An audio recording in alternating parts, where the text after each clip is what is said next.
Kita lanjut ya. Tadi baru kita bahas masalah sedikit mengenai keutamaannya ya. Sekarang kita masuk ke tafsirnya saja ya. Jadi seperti yang sudah saya sampaikan sebelumnya, bahwasanya al-asr ini ditafsiri setidaknya ada dua penafsiran. Yang pertama adalah dengan demi masa. Al-asr itu merujuk kepada masa atau waktu ya.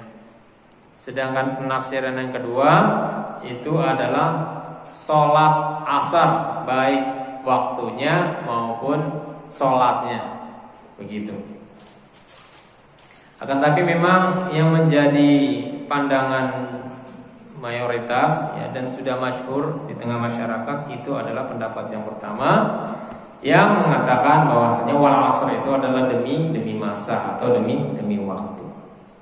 Maka Allah ya bersumpah atas makhluknya yang bernama waktu, agar kita memberikan perhatian yang sangat-sangat lebih ya kepada waktu.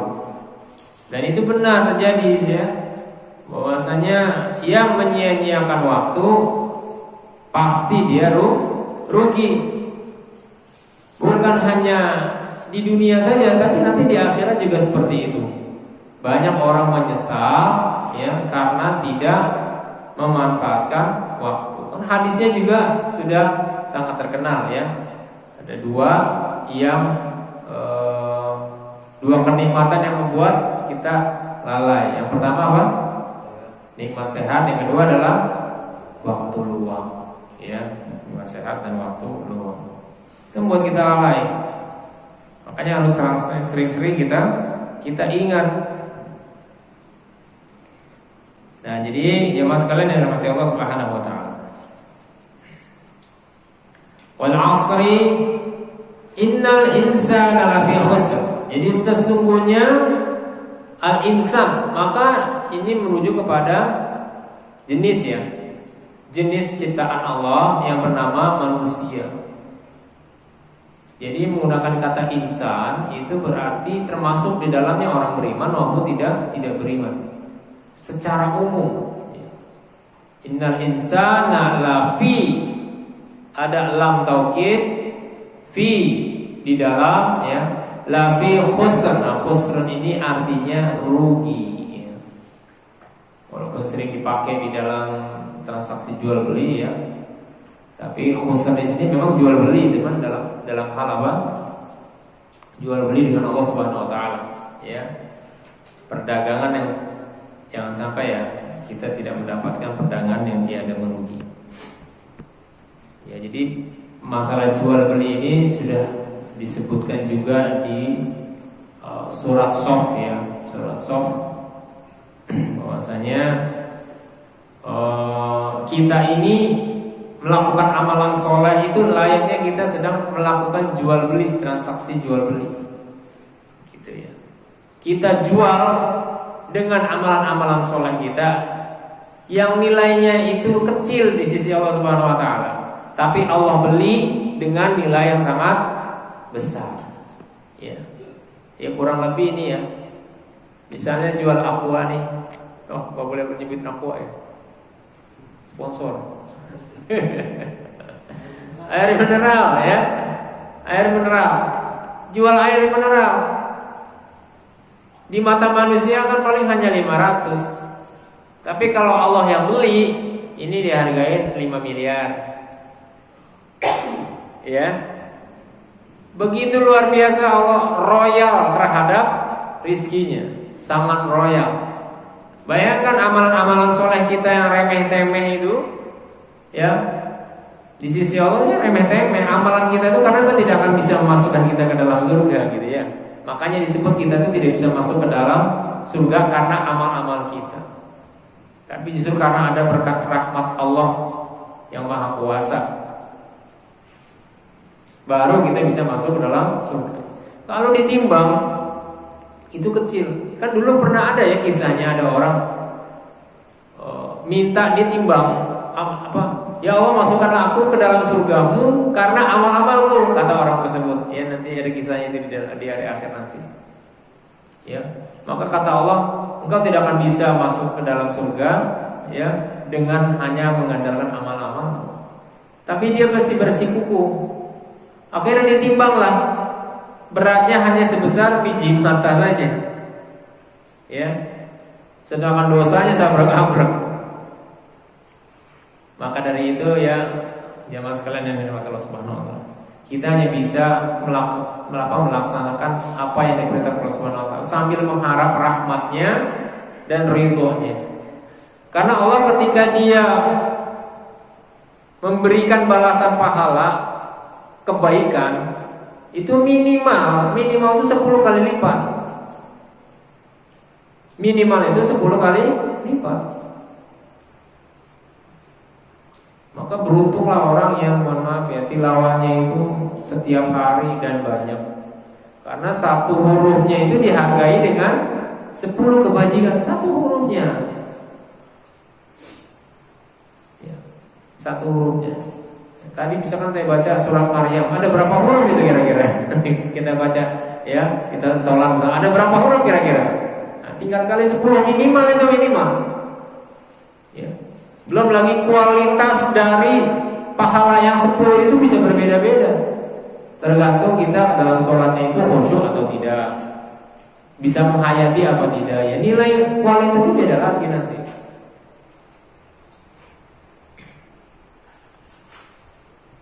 Jadi begitu ya jemaah sekalian yang dirahmati Allah Subhanahu wa taala. Innal insana lafi khusr.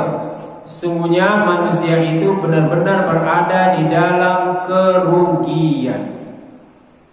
Jadi pada dasarnya kita ini lahir ke dunia, lalu masuk akil balik, mulai terhitung dari akil balik, kita ini pada dasarnya lagi rugi. Ya. Maka kalau mau untung, kalau nggak mau rugi, ada istisna di sana, kalimat illa ladina amanu. Kecuali orang-orang yang beriman. Maka di sini ada sebabnya. Tapi sebab dari kerugian itu tidak disebutkan, tapi sebab dia bisa untung dikasih tahu. Ini bisa dipahami nggak? Manusia itu dikatakan rugi, tapi tidak disebutkan di situ ruginya karena apa. Tapi manusia itu bisa lepas dari kerugian, bisa terlepas dari kerugian, disebutkan sebabnya apa? Yaitu illal ladzina amanu. Karena memang tujuannya adalah agar kita mengerjakan keuntungan itu, yang bisa mendatangkan keuntungan itu. Bagaimana caranya untuk untung? Illal ladzina amanu, yang pertama adalah beriman. Ya. Maka kalau tanpa iman mau beramal sampai ratusan ribu triliun pun tidak akan keangkat oleh Allah Subhanahu ke sisi Allah Subhanahu wa taala. Di hari akhir dia masih bisa berubah menjadi beberapa gumpalan debu. Akan tetapi debunya itu nanti ditiup. Itulah amalan-amalannya. Ya, habitat a'maluhum, sia-sia amal-amalnya, hapus, hilang, enggak bersisa. Maka iman itulah yang paling pertama. Maka jangan sampai tauhid kita ini tergadaikan oleh dunia. Ya. Tapi untuk tauhid insyaallah sudah khatam lah ya. Insyaallah.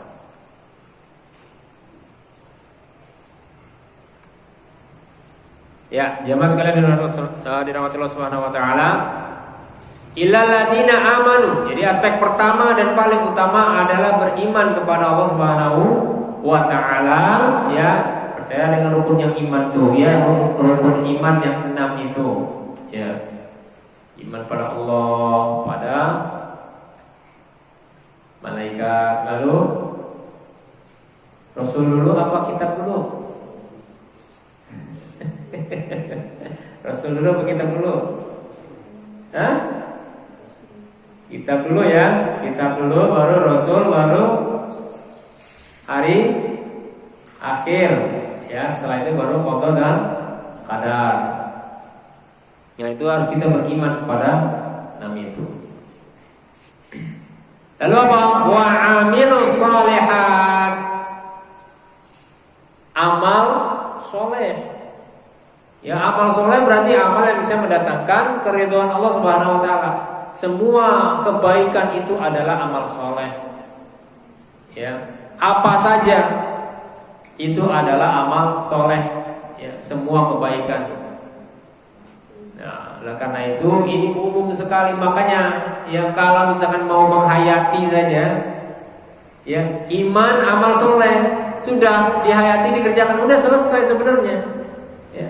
Iman itu berarti beriman kepada yang 6. Lalu wa amilus sholihat berarti rukun Islam. Ya. Sholat itu amalan soleh. Ya, setelah tasawuf tadi ya. Lalu sholat, zakat, puasa, haji, ya. Setelah itu barulah kebaikan-kebaikan lainnya, karena itu yang wajibnya. Sisanya nafilah, ya, sunah-sunahnya, sholat tahajud, sholat duha, tilawatul Quran dan lain sebagainya. Akan tetapi, ya, selanjutnya itu disebutkan, ya, di antara amalan-amalan soleh itu ada amalan yang unggul, diunggulkan di surat ini. Ya, apa itu? Wa tawassaw bil haqq. Wa tawassaw bil haqq. Ya. Ini jadi tawassaw, ya. Tawassiyah sebenarnya dari kata tawassiyah. Yaitu kalau kita baca nanti di Arabnya itu penjelasan Arabnya, ya silakanlah dibaca di Tafsir Al-Munir Wahba Az-Zuhaili. Jadi tawassaw itu sebenarnya awalnya dari kata tawasiyah. Jadi mentausiah. Ya, tausiah. Tausiah artinya apa? Bisa cakup di situ dakwah. Ya, saling menasehati. Ya, tausiah itu menasehati sebenarnya. Saling menasehati bil haq, ya, tentang kebenaran. Tentang apa itu benar? Seperti Al-Qur'an, ya, Al-Hadis, ya, dan lain sebagainya. Nah, yang penting adalah sesuatu yang bersumber dari itu, Al-Qur'an dan As-Sunnah. Nah, itu harus dinasehati. Itulah yang disebut dengan dakwah. Wa tawassaw bil haq. Karena itu makanya saya tadi siap menerima, gitu ya. Karena ingin menyampaikan, ya, kita saling menasihati. Makanya posisi kita di sini itu namanya saling. Ya, saling itu berarti dua arah. Ya, berarti dua arah. Gak hanya satu arah saja dari saya. Nanti saling menasihati. Kalau ada yang salah saya, diluruskan. Ya, kalau ada yang melenceng dari kebenaran, tolong diluruskan gitu. Jadi ini amalan soleh yang khusus disebutkan di surat Al-Asr ini. Ya. Artinya apa? Ada amalan soleh yang diunggulkan di sana. Itulah makanya, ya, ini kesempatan, ya, ternyata ini kesempatan, ya, untuk bisa saling menasehati dalam kebenaran. Itulah yang disebut dengan dakwah. Ya, amar ma'ruf nahi mungkar, menyeru kepada yang baik, mencegah kepada yang munkar. Dan dakwah inilah yang harusnya, ya, ada pada diri kita semua. Dan dakwah itulah yang harusnya, ya, kita ungkapkan sebagai rasa syukur kita atas kemerdekaan Indonesia. Ya. Indonesia sudah merdeka 78 tahun. Merdeka dari penjajahan. Ya, tapi walaupun penjajahannya masih penjajahan fisik. Kalau penjajahan ekonomi sudah merdeka belum? Belum. Sosial, budaya, nggak ada yang merdeka kecuali penjajahan fisik.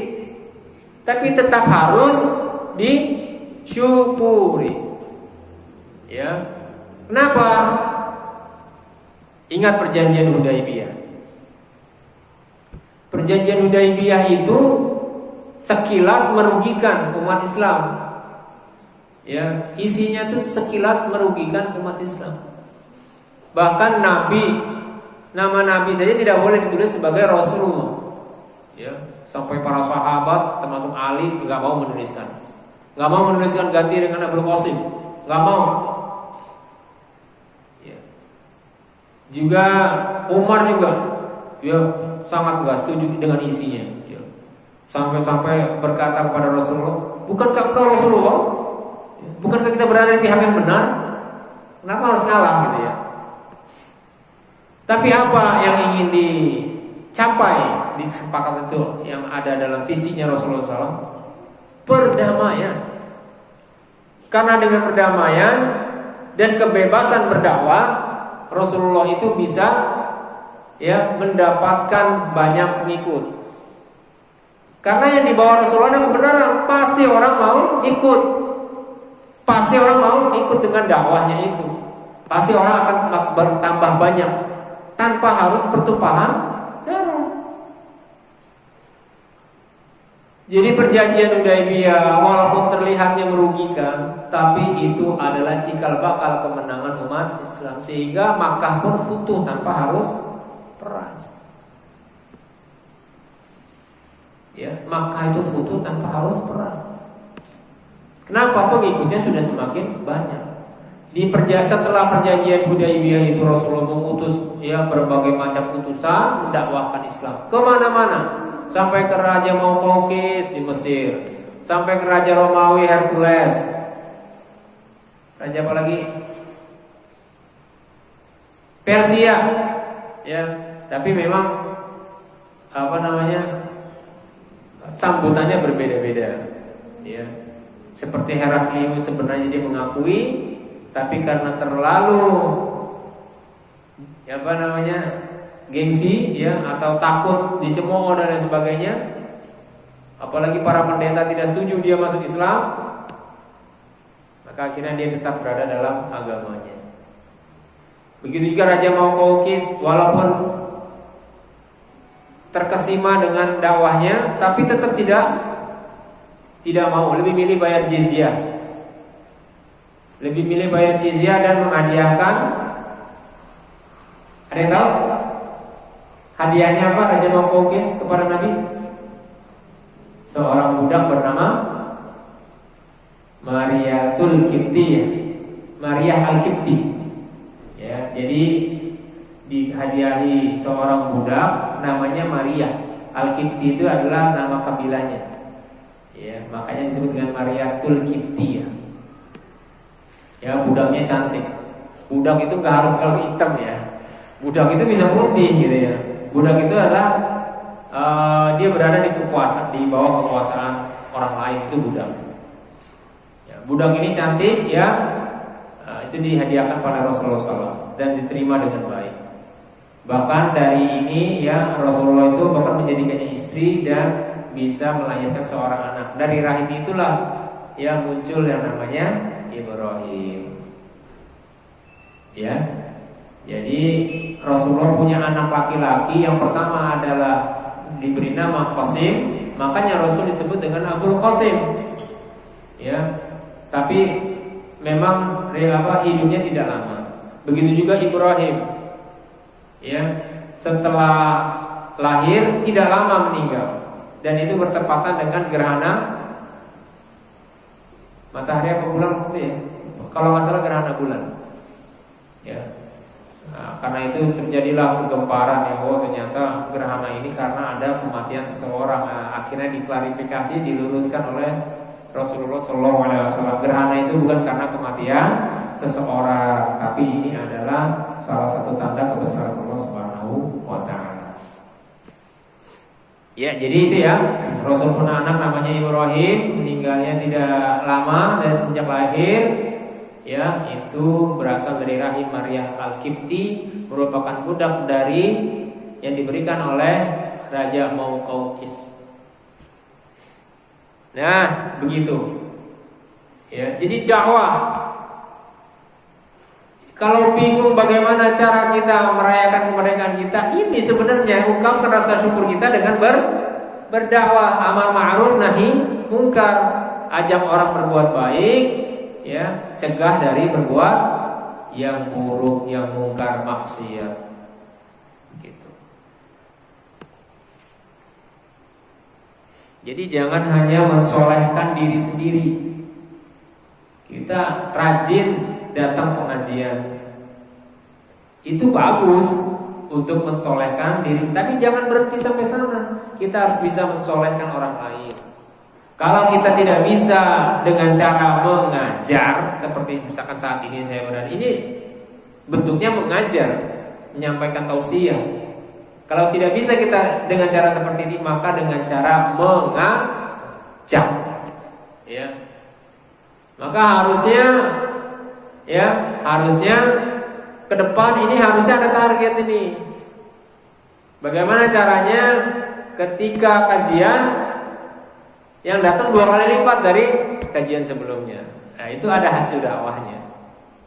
Ya, ditarget misalnya 6 bulan.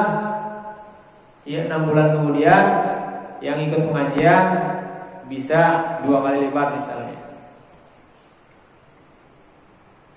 Karena dulu para sahabat seperti itu, ketika diutus itu berdakwah, ya, mengajak orang masuk Islam. Jadi tidak hanya kualitas dari dakwahnya, tapi juga kuantitasnya jelas, gitu ya.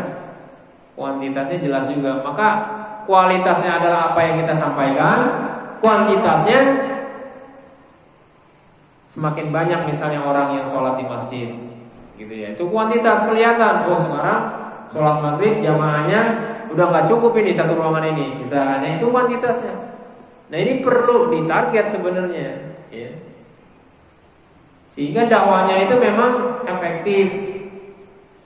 Kita sekarang dakwah udah harus seperti itu. Jangan sampai malah tiap semakin hari semakin sedikit orang yang sholat ke masjid misalnya, seperti itu. Nah, nanti di program, ya, caranya bagaimana. Silakan ya, kalau mau ke studi banding ke Jogokarya atau ke masjid apa tuh Pak ini ya, waktu itu Pak, Al-Falah, ya. Itu masjid-masjid yang luar biasa, masjid yang hidup, ya. Dan itu hidupnya juga dari para jamaahnya, begitu. Itu studi banding, ya. Jadi itu ada dakwah di sana, dakwah secara kualitasnya bagus, secara kuantitas bagus. Kalau kita mau dakwah lewat sosial media misalnya, ya, pastikan followernya tambah banyak, ya kan? Dilihat kan bisa kelihatan. Ya, nanti yang komennya juga harus semakin banyak, begitu. Orang yang bertanya juga semakin banyak. Nah, itu tandanya memang ada kuantitas di sana, ada kualitas, ada kuantitas. Ya, itu perlu kita target sebenarnya.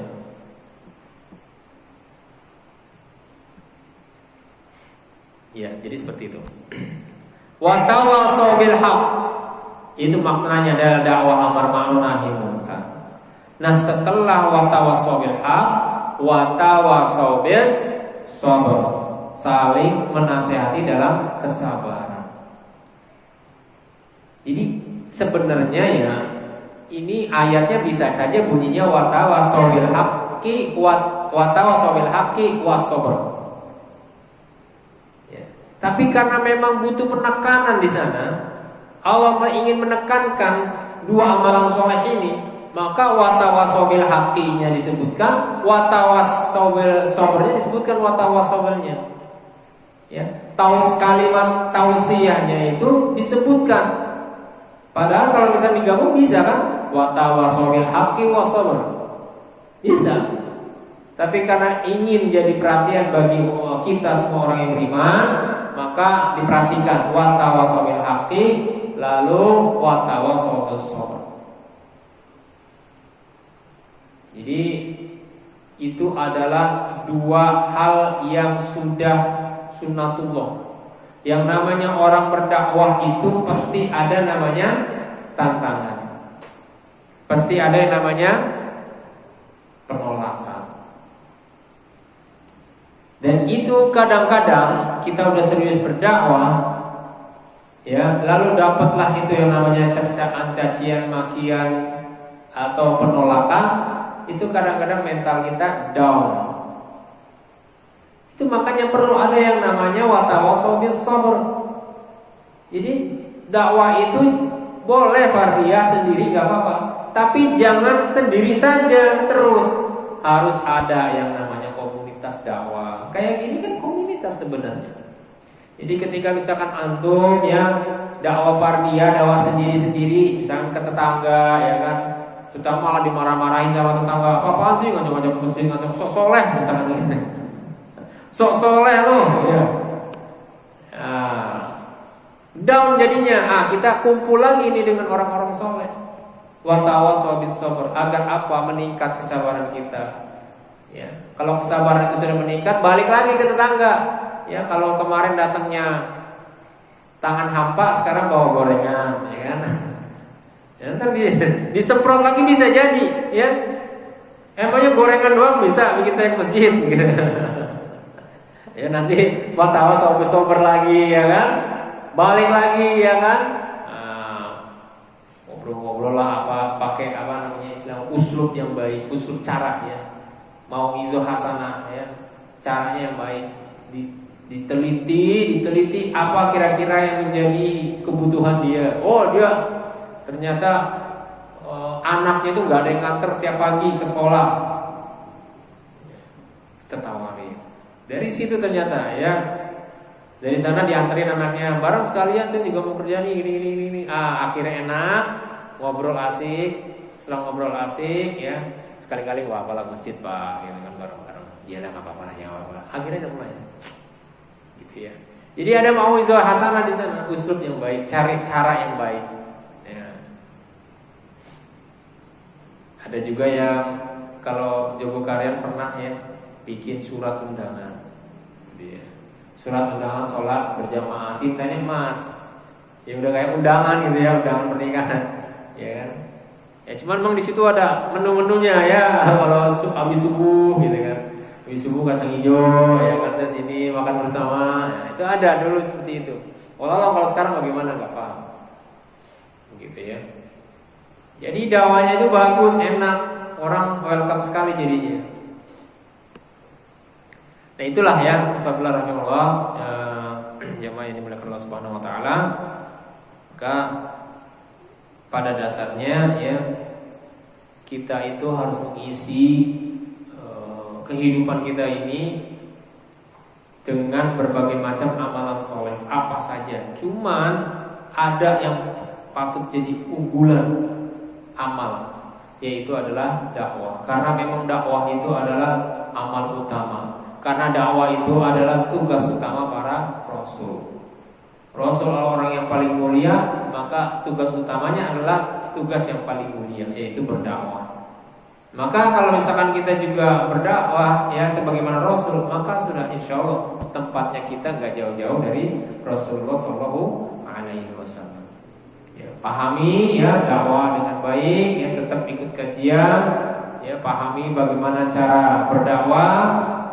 Ya, karena memang pada dasarnya kita adalah dai sebelum kita jadi apapun. Ya, nahnu doa, ya, qabla kulli syai'. Kita ini semua adalah dai sebelum kita jadi apapun juga. Sebelum jadi pedagang, sebelum jadi guru, sebelum jadi ustaz, sebelum jadi apa lagi? Banyak ya profesi-profesi ya. Nah, mungkin itu yang bisa saya sampaikan pada kesempatan kali ini. Wallahu a'lam bishawab. Ya, semoga mencukupi.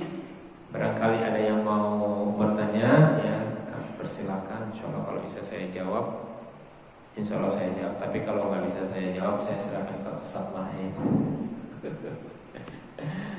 Monggo. Jadi kalau nggak salah dengar kan ada 3 keutamaan dari surat ini ya. Yang pertama kan dari kisah Amr bin As dan Musailamah. Iya. Untuk yang kedua dari saya kapan? Oh, belum ya? Iya. Kalau yang kedua itu ya bahwasanya 2 orang sahabat itu tidak pernah berpisah ya, selain setelah membaca surat Al-Asr baru mengucapkan salam. Itu salah satu keutamaannya. Artinya itu adalah sunnah sahabat, ya. Jadi mengucapkan, membaca, salah satunya yang membaca surat Al-Asr sebelum berpisah dari kawan, sebelum salam, maka itu merupakan sunnah sahabat Nabi Shallallahu Alaihi Wasallam. Sedangkan yang ketiga adalah perkataan Imam Syafi'i, seandainya manusia memikirkan surat ini, pastilah surat ini mencukupi bagi mereka.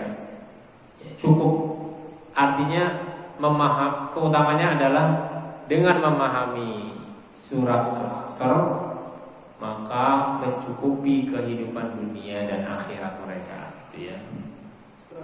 Ya. Ada lagi yang mau bertanya? Monggo Pak Edi.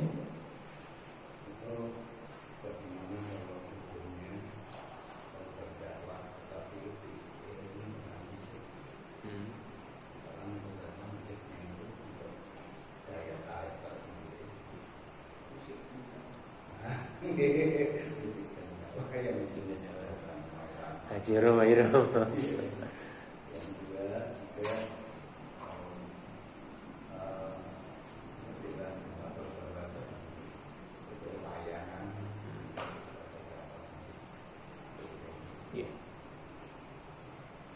Iya, ini pertanyaannya bagus ya dari Pak Edi. Bagaimana kalau dakwahnya itu diiringi dengan musik, ya, atau sekarang yang lagi ramai adalah dengan wayang, ya. Jadi kalau untuk musik, memang kita tahu ya ada yang mengatakan bahwa di akhir zaman ini nanti banyak orang menghalalkan musik, gitu ya.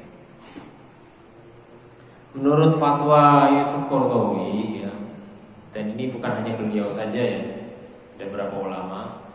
Berdasarkan fatwa beliau, pada dasarnya musik itu diperbolehkan, ya, selama dia tidak mengandung unsur maksiat, ya, selama dia tidak mengandung unsur maksiat. Jadi musik itu seperti perkataan. Kalau misalnya kita melihat bintang-bintang dan bulan, indah atau tidak? Indah kan, ya, pemandangan, dan itu adalah keindahan yang bisa dikonsumsi oleh mata. Kalau kita bisa merasakan enaknya makan brownies, maka itu adalah kenikmatan yang bisa dirasakan oleh lidah. Nah, maka musik adalah kenikmatan yang bisa dinikmati, dikonsumsi oleh telinga. Begitu. Nah, cuma memang tetap ada namanya batas-batasannya, ya. Batasan-batasannya tidak boleh keluar dari hukum syariat. Maka musik yang diperbolehkan itu pertama, ya, memang dia tidak boleh mengandung unsur maksiat. Makanya perhatikan baik-baik liriknya dan jenis musiknya. Walaupun isinya la ilaha illallah, tapi kalau la ilaha illallah itu nggak main, nggak masuk ruhnya. Kan ada tuh yang musik-musik satanik gitu ya. Dulu waktu saya SMP SMA sering banget grunge, Metallica, terus apa sih itu, lupa saya. Ya gitulah pokoknya gitu-gitu, musik-musik satanik gitu. Nah, jadi memang liriknya harus tidak boleh bertentangan dengan syariat, ya, dan memang dia bisa mengajak pada kebaikan. Seperti lagu-lagu Raihan misalnya, ya kan? Saya berapa kali saya kalau menghayati liriknya disertai dengan lagu itu saya sampai nangis. Khususnya Mengemis Hati, judul Mengemis Hati. Ya itu kan lagu tentang taubat. Dan maknanya sangat dalam sekali. Tahu ya lagunya? Tahu?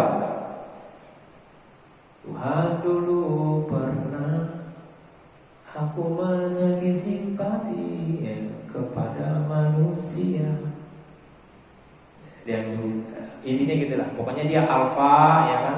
Lalu pokoknya malam ini tidak boleh terulang lagi. Intinya kayak gitulah.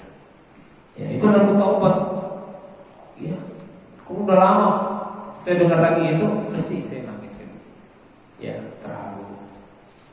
Dan itu banyak, ya banyak lagu-lagu religi itu yang bisa gitu, bisa kita konsumsi gitu, bisa meningkatkan keimanan kita insya Allah. Nah jadi seperti itu ya. Lagu-lagu haroki, ya lagu berjihad. Nah ini penting, ya penting sekali ketika kita memang sedang dalam keadaan berjihad. Dulu kan pasukan khalifah Turki, ya ketika berperang pakai lagu, ya pakai lagunya memang gepita gitu kan. Nah itu nggak masalah, ya. Jadi zaman dulu lagu dipakai memang, ya lagu memang dipakai. Nah, jadi sekali lagi ya, lagunya itu dilihat dulu lagunya bagaimana. Tapi kalau misalnya lagunya maksiat, kita mau berdakwah, ya maka kita harus masuk dulu, tapi gunakan lagu-lagunya yang, ya mohon maaf ya, dari liriknya saja tidak sesuai dengan syariat, maka itu tidak diperbolehkan. Gitu. Begitu juga dengan wayang. Ya. Sekali lagi juga lagunya jangan sampai melalaikan, ya melalaikan waktu. Kalau begitu, jadi jangan sampai kita melalaikan waktu. Begitu juga dengan wayang, yang pada dasarnya itu kan tradisi. Ya, kalau dalam peribahasa Padang ada bersendi syarat bersendi kitabullah. Jadi kita lihat ini adanya bertentangan atau tidak. Nah kalau misalkan wayangnya itu bisa mengisahkan perjalanan sahabat misalkan, ya kan? Wayangnya mengenai kisah peperangan apa dengan apa, gitu kan? Selama dia tidak bertentangan dengan syariat, maka itu diperbolehkan. Bahkan dulu memang mohon maaf ya, ya wali-wali dulu, ya wali-wali Songo itu begitu. Dia akulturasi dengan seni. Makanya dulu dakwanya pakai gamelan, ya wali Songo ya, Sunan Gunung Jati kalau nggak salah itu pakai gamelan. Dakwanya pakai gamelan. Orang-orang kalau udah gamelan seneng banget kumpul. Ya akhirnya gamelanan dulu, baru masukin unsur-unsur dakwah di sana. Dulu begitu. Cuma ya sekali lagi jangan sampai kepada hal-hal yang bertentangan dengan syariat, begitu ya. Itu sih kalau yang bisa saya kutip ya. Begitu paling Pak Edi, saya bisa jelasannya. Mungkin Pak Marhen mau nambahin. Udah jam berapa? Udah cukup ya? Ada lagi? Cukup?